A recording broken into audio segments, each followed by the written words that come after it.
Madam Chair DeGette, Ranking Member Griffith, as well as Chair Pallone and Ranking Member McMorris Rogers, and the witnesses for appearing here today.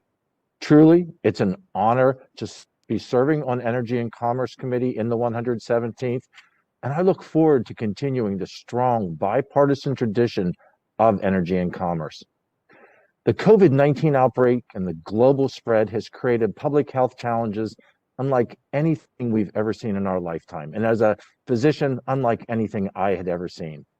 President Trump, and along with Congress, worked together in a bipartisan manner to pass several relief packages last year to respond to the pandemic, including billions of dollars in support of a vaccine.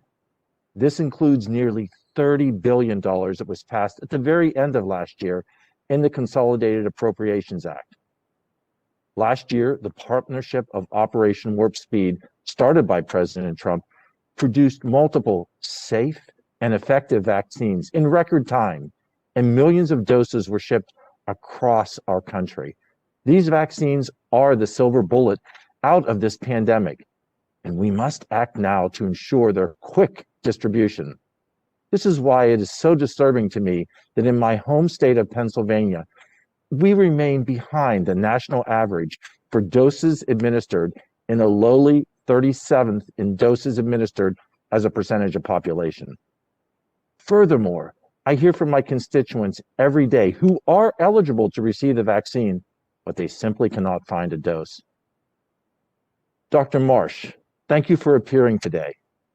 As a doctor myself, I am concerned about the Pennsylvania's vaccine rate of less than 1/2 of what you've achieved in West Virginia. West Virginia's success story should be applauded and needs to be replicated across our country. Could you please elaborate? And I know that you have been asked this previously, but ran out of time. Could you please share what our committee's efforts that need to be made to ensure that the vaccine deployment occurs, especially like in rural communities where I represent? Thank you, Congressman. I will try to be brief. I do think that there's three parts to your question that are really, really important. So number one, I think that everybody needs to get on the same page and be committed to a single team's efforts.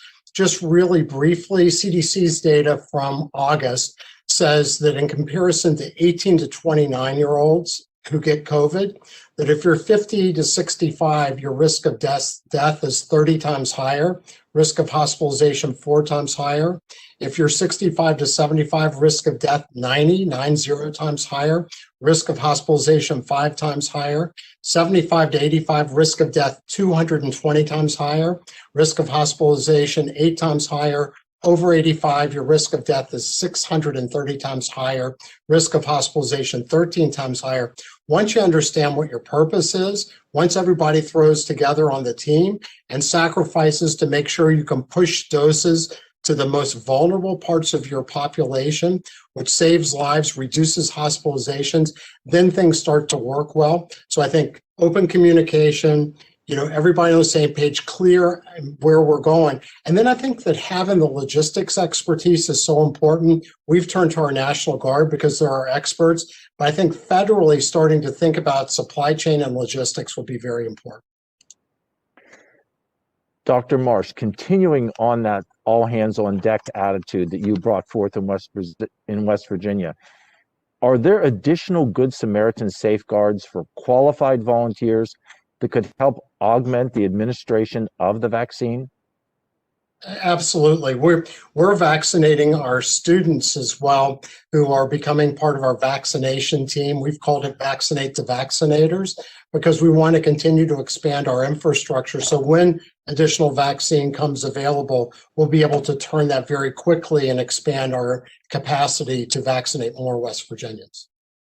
And I'd like to conclude by asking each of the panel today, do you feel that additional vaccine and their administration is the light at the end of the tunnel? Dr. Marsh, I'll ask you to answer first. Yes. Dr. Phillips. Yes. Dr. Cowden. Yes. And Director Ryan, do you agree that the light at the end of the tunnel is being implemented by the administration of the vaccine that was developed during Operation Warp Speed. Absolutely. Thank you all for participating. Madam Chair, I yield back. Thank you. Chair now recognizes another new